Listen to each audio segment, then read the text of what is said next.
morning. Good morning. I'm Bridget. And I'm Wendy. And this is Flickin' Beats. Good morning. I am so excited, and you picked the perfect drink for us. I did. It's a unicorn. And they had no idea, but what's in it is... It's strawberry and coconut and white chocolate. And it's an energy drink, which I totally need. I wouldn't say this is the salivation station, my pixie stick. Gus would. Yes. So it's particularly fitting because we watched Death of a Unicorn. I'm going to say, did you get the same commercial throughout? Probably. I don't remember. It was for a heater cooler, and it had the guy from Duck Dynasty on it. Oh. They showed it twice in a row, and I swear there was no other product. I couldn't understand it. No, that's your algorithm. That's my algorithm, I guess. I don't watch Duck Dynasty. You watched something. I did not. Did you look at, like... I promise I did not. ilovebeards.com or something? No. No. Okay, so this is really your genre, the comedy horror. Oh my gosh, this movie, like I texted you. This is what the inside of my brain looks like, this movie. Yeah? Yeah. Well, in my notes, I said you already have unicorn blood inside. Yeah, there's unicorns, and they're both like good and bad. Well, they're not really bad. They're just majestic sometimes and demonic sometimes, kind of like when they're mad. Which aren't we all? Yeah. And there's magic, and it's even element of the metaphysical and the what happens when you die is all tied into it. So pretty much this has everything. It has everything. And comedy. And yeah, horror comedy. There are really funny lines in here. Yeah. Okay, so the movie starts with Jenna Ortega and Paul Rudd as father and daughter. She's Ridley and he's Elliot.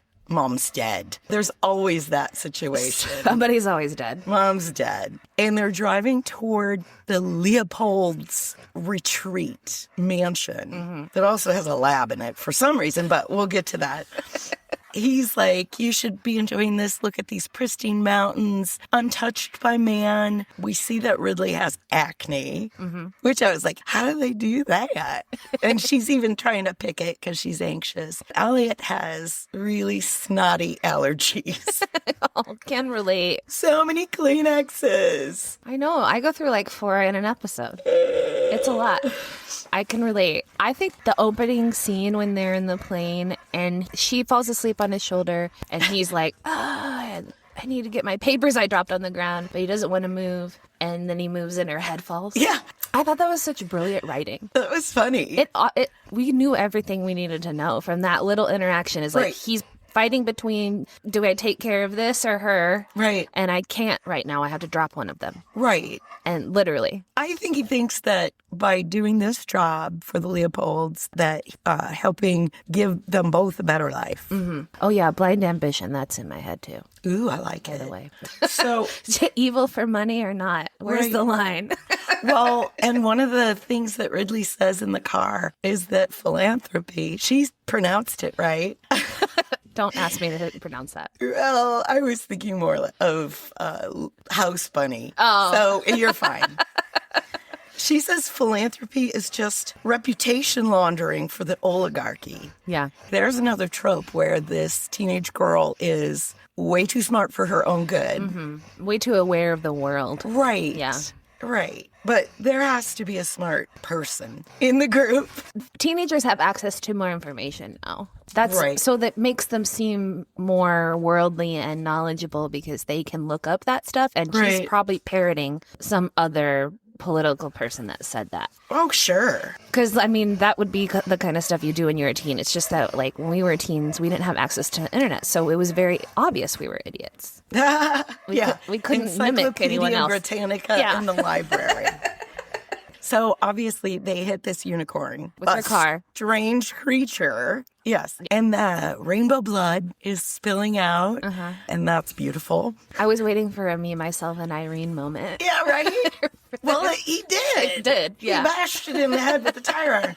But simultaneously, as Ridley is touching the horn that's glowing, she's transfixed. He thinks she's in a seizure, but she's seeing this cosmic vision. And to her, it's reaching toward her mom. And it's lovely. You know, when he bashes in the head, it's gone. And she's kind of like, God, I wish I could have ridden that all the way to see what it was. It was just cool. Yeah, I love that afterlife talk in this movie because mostly aligns with what I've heard of near-death experiences. So that's what I choose to believe is probably true because these people have like very similar experiences when they die for a little bit. And you're like, well, that sounds like a lot of it lines up. And it's kind of like this unicorn thing. You go and your loved ones are there. You go back to being like a light instead of a body. And that sounds not so bad.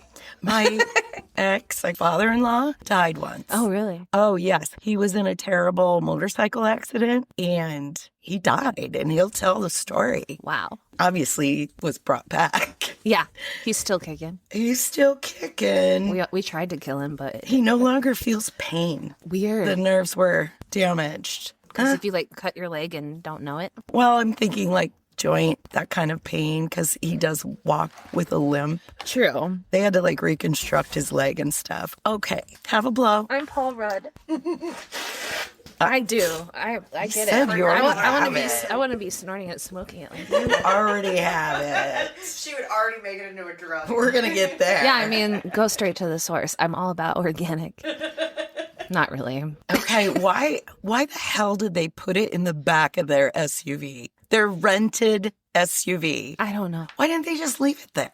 Yeah. Everything would have been fine. Could have just called the cops and been like, hey, gotta go. Well, they didn't. I mean, they didn't have service. If they had foresight, they would have left it there. Mom and dad unicorns would come back and do what they did. True, they could have just brought it back to life. Okay, so they get to the Leopold retreat, and it is fucking out in the middle of nowhere. Like, what, a dirt road and shit? Yeah, and they're in Canada, is that right? Who knows? I think untouched wilderness makes sense. I think the plane had little maple leaves on the seat. Okay. So I think that's why I think they're in Canada. Canadian Doesn't really matter. air.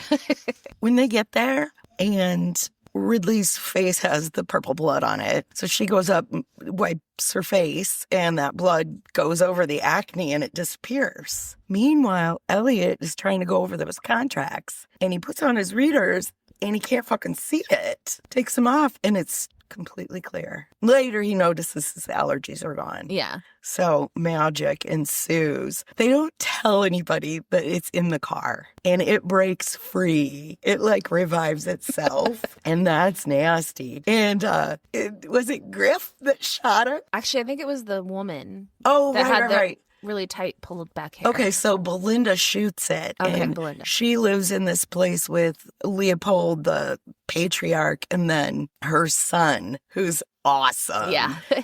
His name is Shepard, and he's played by Will Poulter. And I remember him from Dope Sick, the movie. He was the drug rep. Okay. Did we watch that? No. Okay. I don't think I've seen No, and he's also in Midsummer, which I haven't seen yet. Oh, I have seen Midsummer. Yeah. Do you remember him from that? Is he, I don't know. Oh, yeah. I mean, like, maybe, but I don't know. Moving on. We should watch Midsummer, though. I want someone else to trauma bond over me or with me over it. Make you traumatized with me, just like stop motion. I heard it was weird. It's very weird. I don't know if I liked it. It was memorable. Oh, yeah. I've heard things. One of the first favorite lines of mine is after this thing is shot, everybody's just standing around kind of somber. And Shepard says, I feel like I shouldn't be wearing swim shorts at this point. Oh my God. But he does his best thinking in the tub. I know. Which, same. I mean, that's how things get done. That's true. That's true. These are how things get done. You go and you have to impress someone's family. You think it's in the boardroom, but really it's in your board shorts. Ew. Elliot admits to the whole group that he blunt force traumatized it out of sympathy. That's what you do. Yeah. That's what Ryan Reynolds did. Yeah. Ryan Reynolds had a hunting knife, though. That's true. And that was more gruesome. All this movie's pretty gruesome. Which one described it as a mammalia vertebralia? I think think that was Paul Rudd. Yeah, probably Elliot I think or it was Odell Leopold. Stop. So they decide to exploit this. So the Leopolds decide they're going to grind up the unicorn's horn. This is the one plot, maybe not the one of the plot points that bothers me a little bit. Why do they immediately go to, we need to destroy it? Rather than, like, let's just take its blood and study it for a while. Like, why do they go straight to, like, cut off its horn and make sure that we throw the rest of it away? That's so dumb. I thought, why are they shaving the horn with a zester? Yeah. That too. And certainly this giant lab has some kind of tool for horn shaving. True. Later, she goes to, like, hacksaw it off. Leaves, like, 5 inches. Yeah. What? Yeah, this stuff is the most valuable thing in the world. These are, quote, scientists? Come on. Not very good ones. But maybe you get what you get when you're an evil family. You can pay someone a lot, but that doesn't mean that they're going to be good. If they're going to do what you want them to do, that's bad.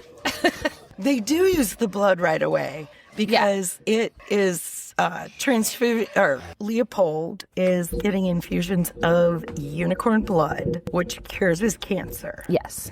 And I was thinking that you're lucky because you already have unicorn blood. Okay. And I wouldn't mind a unicorn infusion or even a street corn infusion. That sounds good.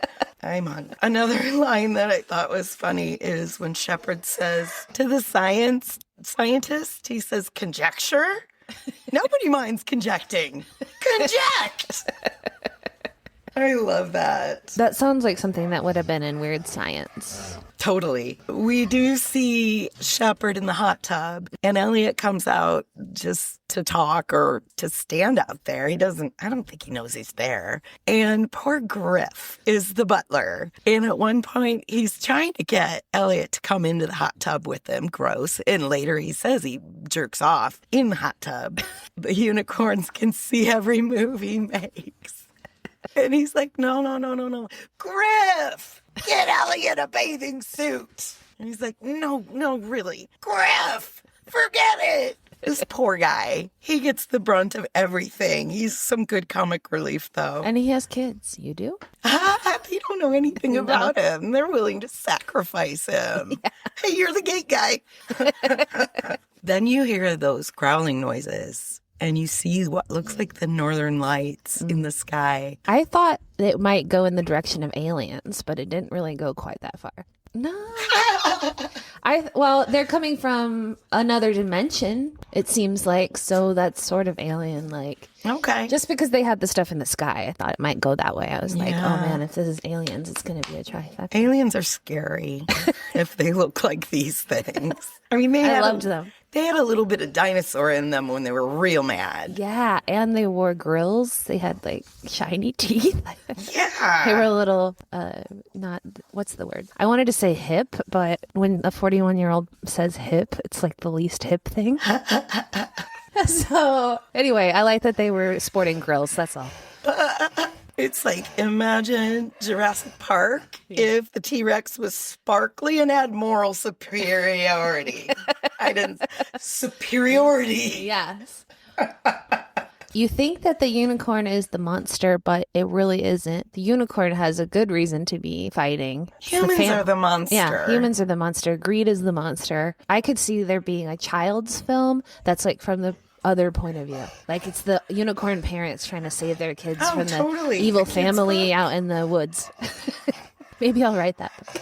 Ridley is the one that starts doing the research on unicorn lore. Mm-hmm. Those tapestries, I'm familiar with them. Uh-huh. We've maybe talked about this before, but I'm obsessed with unicorns. I don't know if all of our listeners know that. I think we've discussed that before, girl. I think you should share your pillow. I have one tattooed on me. Oh, I have a tattoo unicorn story. Yes. I was at dinner the other day on a Mexican restaurant patio, and I guess I had like a jumper on with a tank top under it, and I guess you could see a little bit of my unicorn tattoo poking out. And this woman, she leans over and she's like, "Can I point out your tattoo to my daughter?" I was like, "Which one?" And she's like, "You're the unicorn." I'm like, "Oh, okay, yeah. I mean, I didn't realize you could see it." And her daughter was like 6, and she called them. Oh, she had a funny word for tattoos that I can't remember what it is now, but. Ridley is doing the research, and to humor her, Shepard has Griff bring out his huge printer for her to make, well, not necessarily a mood board. Not a full mood board necessarily. And use matte paper. Gloss is gauche. Yes. I love that. Oh, yeah. And then he says, enlighten us with your folkloric curricula. His tolerance for alcohol must just be off the charts. He is drinking. He's not just drinking. He's pouring a drink every time you see him. Pouring a new one. Yeah. And he's snorting unicorn blood and everything. Correct. And this is all happening over the span of one night. It's not like they're there for days. You were bringing up that Shepard was supposed to be on the wagon. Right. And he's drinking all the time. Mm-hmm. And he decides, I'm going to cut this and snort some horn, which I think it made him feel like cocaine. He was hyper. He thought his brain was so clear. Mm-hmm. Yeah. And he did have a connection with the unicorns too when he snorted it. They got in his brain too. Right. His eyes got really big and glassy and whatever. And later he's smoking it out of a bowl. Yes. You know, it's no longer a secret. He's just like, yeah, I am. So what? Oh my gosh. Okay, so Belinda, another of my favorite quotes. I'm not a size queen, but that horn was rather girthsome. Oh, that's a good one. Next thing that happens is Elliot and Ridley decide, okay, we have to just bring the horn back. Things get a little worse. Before they get better, some people die. Yeah. Well, so lots lots of people died. Everybody dies except Elliot and Ridley in the end. And Griff got away. Griff was like, fuck this. He literally said, fuck this. I'm glad he lived. Oh my gosh. So Elliot dies too. And she's just distraught. That unicorn comes over. I'm surprised she didn't say, hey, dude, what are you doing? Drags her dad over by baby unicorn. And that's when the magic happens, where they touch horns. You feel me? Yeah, I do. It glows. It's almost like a electrical storm of rainbow. Uh-huh. It reminded me very much of Harry Potter in that moment where they have some things that come out of smoke like that. Oh. There's also unicorns in Harry Potter too, I guess. Awesome. Of course there is. And they have chrome blood in Harry Potter. It's like shiny and silver. Elliot's able to reach up and touch the horn too, which is magical because he sees the same vision that Ridley did. Mm-hmm. That brings them closer. He's revived. He's back to life. Mm-hmm. That unicorn horn, zip, right back on. And again, I'm like, why did they leave so much? It's easier to reattach it. Oh my gosh. I was crying. Yeah. During that scene. I was just like touched because it was magical. And the only reason that they didn't harm her is because the lore says you need a pure maiden to tame them. And they laid down right in front of her. Mm-hmm. Dream scenario. It was cool. I want to tame a unicorn. Of course you do. We went to a farm last night and I got to handle some kittens and a bunch of other animals, but there wasn't a unicorn. What? She sometimes has a unicorn though. She turns her pony into one. I love that. I was thinking, are they the ones that have the goats? Yeah. Have they ever had a one-horned goat? I don't know. Oh my God. I don't remember what cartoon it was, but they all went to see a two-butted. That was Bob's Burgers. Yeah. That was a good one. Then the police come. Elliot and Ridley are the only ones left alive. So they're basically under arrest for murdering a whole house full of people. Doesn't look good. Silly. But at the same time, they're sitting in the back of that cop car and they're just looking at each other like, we're fine. Everything's going to be fine. We made it through that. Well, yeah, we've got each other and we've had this shared vision and we're closer than ever. So you're like, wait, are they really gonna like go to prison and be a rat now. Who comes thundering down the road? It's like all 3 unicorns. They're huge too. And fast. They're running faster than the cars somehow. They're like Clydesdales or even mules because they're so tall. They were a mix of animatronics, puppetry, and other visual effects.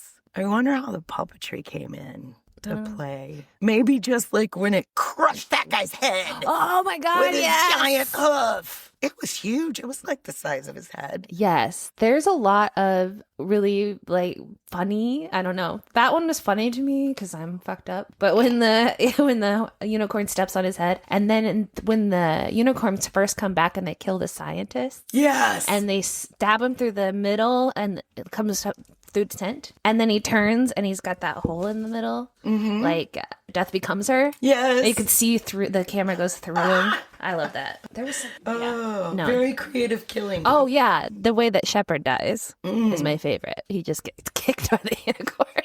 He deserves it. He does. God. And also, like, being kicked by a horse is a fear of mine. I've always been really scared of it because Yeah. they just tell you, like, don't walk behind the horse and don't startle them. And so it's like fear unlocked. Oh, Right? what if a unicorn kicks me? I That would be a wish- great way to go. I wish I knew horses better Yeah. because they seem so amazing, but I don't have very much experience Me around either. them. Oh, question. Do we like Paul Rudd in a serious role? I mean, we felt kind of the same way about Ryan Reynolds a couple weeks ago, so Yeah, okay. I would say this role is definitely out of character for Paul Rudd. Just like Ryan Reynolds, he kind of plays a similar character in a different version of him in a Right. lot of movies. But yeah, he's different in this one. I liked it. Well, he's the straight man, Yeah, the only straight man. yeah. Because he's naive about that world, I guess. One of my favorite quotes was something Leopold said. We've cured cancer. So what if it costs a little fairy roadkill? Oh my gosh. And Griff says at one point, we shouldn't be here. Don't take magic and put it in a blender. What else you got, lady cakes? Conjecture? Conject! Well, we kind of talked on this a little bit, but I did like that unlike some other movies that have turned certain creatures into like the monster, they didn't turn the unicorn into an evil. It's scary and violent, but it's sort of like mama bear energy, and they definitely give the villain a backstory, and I liked that because a lot of times they, like a shark movie, for example, they turn the shark into being this like evil creature that is going to hunt you down, and they're not really like that. They only come after you because they're curious or hungry, you know? And I like that they didn't just make it into a monster movie. You're right about the mama bear energy because the only reason they were aggressive is because they needed to save their baby. Yeah. Family. Yeah, exactly. 3 is a magic number. But they were still very scary and badass, so that was cool. Even though they weren't, you knew why they were being that way, I guess. Moms are that way Oh, yeah. sometimes. Moms are the scariest. Yeah. Well, did we do it? I think we did it. We flicked Like some beans. Okay, love you. Bye. Bye.